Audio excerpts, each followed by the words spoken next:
making this connection.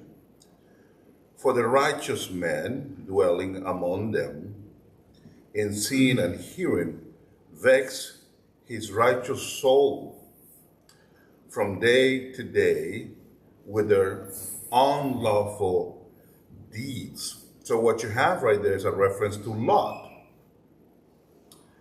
And if you read that passage, you'll see how he is actually giving us a window into the soul of Lot.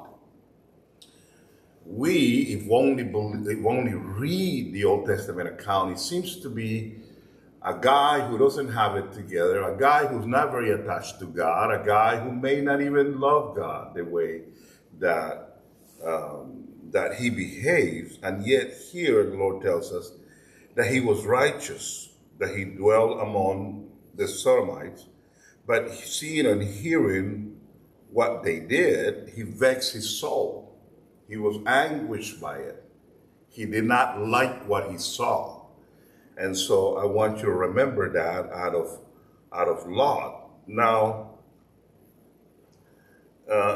let's see if we can remember another one. How about Luke chapter 17? Luke chapter 17 and verse 32. Luke 17 and verse 32. And if you have that passage, you will see that in all of that expression, it says, remember Lot's wife. I don't know what translation you have, but can one of you guys read Luke chapter 17 and verse 32? Remember Lot's wife.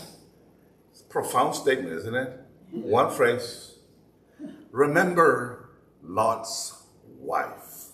The ERV puts it, remember what happened to Lot's What happens to Lot's wife? Yeah, it's kind of a cute little verse that you need to have somewhere in the treasures of your soul. Remember what happened. Remember Lot's wife.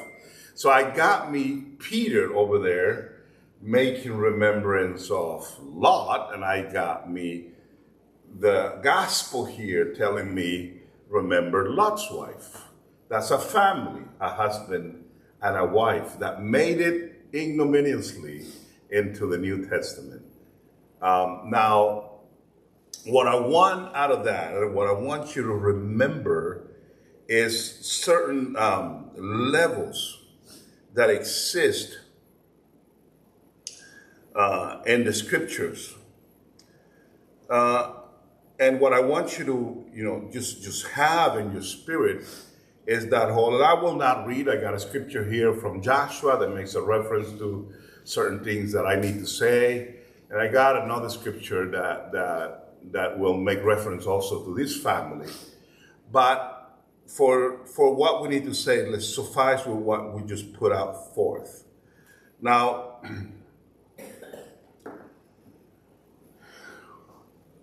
Lot is Abraham's nephew. He grows up under the father of faith. He is the vivid picture of a backsliding Christian. Obviously, Christ will come later on, but the believers here are represented on Abraham. He's seen the blessings. He's seen the hand of God. He's seen the protection.